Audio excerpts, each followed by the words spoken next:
Hey everyone, welcome to week 1 of my April watercolor challenge. So this month is all about play, experimentation, and getting creative. And for week 1, we are talking about the shades of green. So why green? Well, green is a pretty versatile color in nature, and this week we'll be using it in different ways, from forests to tiny critters. So the challenge is really about no pressure. It's all about having fun, trying new mixes, trying small paintings. So try not to stress, just enjoy the process. And you can follow along in my Facebook group if you'd like to join. I'll give you the links down below. So we're going to do some quick green swatches for play, and you might notice that I'm using that new needle brush that is the Fufumi brush that I got in last week, which I love. And there is another video if you want to check it out. I will link it up here for you, where I opened these and kind of studied them a little bit, tried them out for the first time. But before we go into the prompt, let's take a moment to explore different greens. So you can try warm greens, cool greens, or the best way to do it is to learn to mix your own. So for the first challenge of the week, I'm going to use the tip of this one and I'm going to paint little trees. So prompt number 1 for the first day is a tiny forest. How cute is that? So if you want to do a little quick demo, do a little test sheet, use some different greens. You can even swatch them out if you wanted to ahead of time, but try some really quick brush strokes. For this one, I added some water and then I just dabbed in some of that green color. But if you want to push yourself, try 2, 3, 4, maybe more than that. See how many variations that you might be able to get.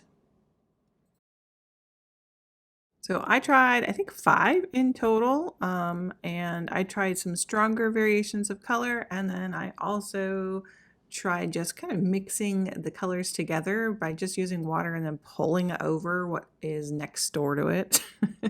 And I mean, you can get so many shades. Look at all the different shades of green I have with that. And then where they mix in the middle, you even come up with some more colors.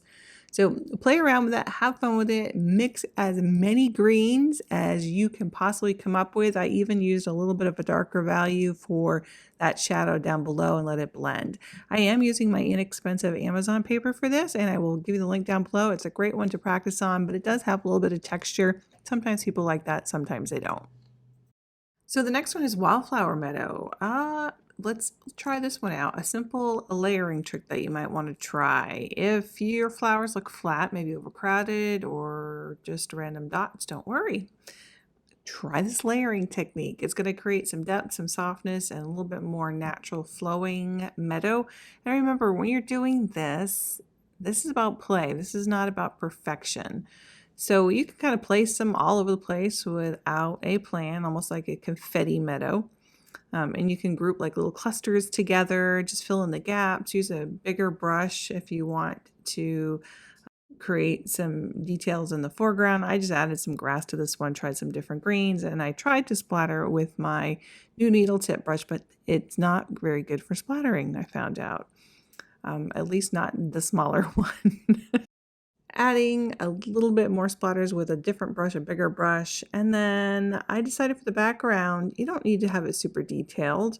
You can kind of keep it loose. And where I splattered, I'm just going to smear some of that color. Everything is still wet, so it's going to be soft. It's going to be blurry. Going to have like a kind of a washy background. That wet on wet look, it just kind of keeps it light and airy. And then you can let it dry and do a few more details if you wanted to. But again, I was trying to keep these really short. They were under 5 minutes each. And I think it's a great way to practice without being harsh on yourself and just having a little bit more fun. You know, think about complementary colors when you're doing it. If you want, you can add some highlights or some gel pens, some gouache for some crispness. And it's all up to you. I kept mine super loose. And I just wanted it as a warm up and I wanted it to be fun. I just wanted to see, you know, again, play around with the greens and see what was going to happen with that. And the third day, we are going to do a little sprouting seed in a mason jar. And I think the jar is the best part for me. I absolutely love doing the jar. So let me just show you a couple of quick little tips for this. I like to start out with the leaves having very similar tone. And then I like to add some depth to that by, while it's wet, adding some other colors in there. And by using at least 3 different shades of green, I think for highlights, a medium color for the main color, and then you've got some darker areas for the shadow. I think that really kind of brings it to life. And if you do paint the leaf separately, allowing some of those edges to stay soft and maybe others more crisp, that will again give you a little less flat look. You can also add yellows and greens, make them more eye-catching, like it's going to hit the light. So for the glass, if it's too thick and you have really, really dark outlines, it can look more cartoonish rather than real glass. So what I like to do is do some nice light touch of color on the edges and then just add some water to that.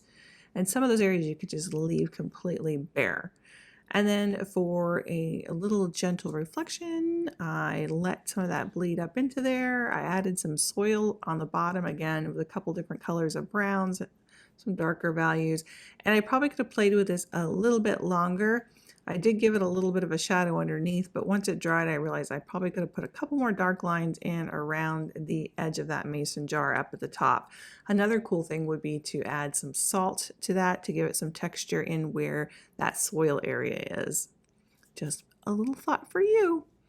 I do want to mention too that you can share these on social media, and if you use the hashtag April Nature Watercolors for the whole month of April, I will be able to see it. Plus, we could see what everybody else is doing, and I think it's super fun to see what you've learned, hear all about your experiences, and just support one another. I think that is so important. All right, for our next day, we did a little creature, a little green creature. This is a green anole. I think that's how you say it. And we have these little guys are running around everywhere on our porch right now. I blew one right off into the air the other day because I was blowing the pollen off. I felt so bad. He was okay though. He landed in the tree. That's so awful, isn't it? Oh, goodness. All right, so this is a fun little lizard, but this tiny little creature comes with some big challenges. And I'm going to start with not putting too many details in there. I'm just trying to get the little shape. I'm using the same color, but no worries. I've got some other shades that we're going to add to it.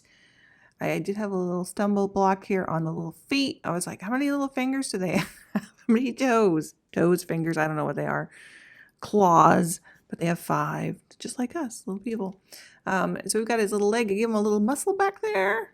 And there, it's almost like a little Z shape is the leg. So I thought that was kind of interesting. And then this one you don't really even see. It is white under the belly, but again, I didn't want to use any white. So I'm trying to leave some of that area just with the paper showing. So we've got some light green for our medium green for the basic color. Actually, this is probably more medium green. And then I'm going to add a little bit deeper blue green for like the shadow area. I think some of the edges help keep that painting look a little bit more natural.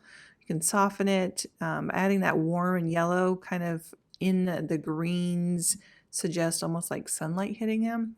And they do just hang out in the sun. They're also in my in my water feature in the backyard. He was hanging out there too. The dog chased after him. It was a different one. So I've blown one in the air. The other one almost had a heart attack because the dog was chasing it. It's been a crazy week for these little guys. So here I am adding just some of those little darker touches on the underneath of this one. You can do the eye. I added the eye a little bit. I think I need to dry it before I do any more. And I did start to add some of that shadow underneath, and it was still a little bit wet. You can see where I messed that up a little bit. I dried it and I went, okay, well, we're just playing this week. No worries. This isn't like the best painting in the world. So let's grab our pen. And this is just a D-Tech 4 pen. And I'm just going to go right over and kind of outline it. And that was an easy fix. So again, I didn't stress over it. It was just like, okay, we're just going to go with it. You could also add a little bit of white to the eye here, just a little dot. And that kind of gives it the feel alive look. I kind of thought about it and then I was like, yeah, it definitely needs a little white dot in there. So I did add that at the very end. And then I am going to add just a little bit darker shadow on the underneath. Now the G-Tech 4 pen does reactivate with water, so you do have to be a little careful. It will bleed a little bit. If you use like a micron pen, something like that, that's made for water, that would probably work a little bit better. But initially I didn't plan on going back in there, but I did. This one again was under 5 minutes to paint from beginning to end. So, bringing this little guy to life, you don't want all of those little scales and all of those details in there. Just a few loose marks, light and delicate, just a hint of shadow, and you are good. You don't want to overwork a lizard. You just want a loose, expressive one. All right, for the final painting, we are going to paint this loose and misty landscape. Now, if you want to learn how to do this a little bit more thoroughly, I did do a video just recently on creating mist in your landscape. So this one, we're going to paint the hillside. So again, you don't want that to look too muddied. You don't want your greens feeling flat. So let's just walk through this a little bit. So we want to add some depth and some softness and a little bit of mood in here. So I'm going to start off with a very natural, light flowing, I guess, hill. And I do need to fill that in. I'm back to the needle brush again. If you hadn't noticed, I went back to that halfway. Well, actually, I've been using it most of the week. We're going to use this wet into wet technique, and we want to add the mist while this is still wet. So we're going to add soft layers of some white here soon. So first of all, I want to get some darker trees in here because we're going to cover some of that up with the white. Now, there are many ways to create mist. This is just the quick, fast way that I like to use. And I just use either Dr. Martin's Bleed Proof White. This day I actually happen to use the white, the opaque white that is in the Rosa kit. I love the Rosa kit. The colors are lovely in that. I've been using it now for a couple of years and I just really enjoy them. They're really easy to mix. They're very soft and almost gooey when you add the water to them. So it's really easy to get your paint from those. It's not a lot of mixing. And then I did decide to add just a little bit of blue over to the top here so I could mat it. So now it's your turn. I want you to try painting all of these. Now remember, we did this throughout the week with hashtag April Nature Watercolors. You can do this at any time if you're watching this later on. That is fine. I would still love to see them. And just tag me at Kellie_fine art if you're doing this on social so that I will see it. And just remember, keep it soft, have some patience, have fun experimenting. Remember, these are all just for fun. They're not anything that are supposed to be this beautiful pieces of art. This is meant to be for you to learn, practice, and grow. And if you are a Patreon member, you do get the full-length ad-free version of this tutorial in full mode. So go check that out. I'd love to have you on there. Happy painting, and we will see you guys in the next challenge for week 2 that will be coming up. So come join us in the group. It's free. Bye for now.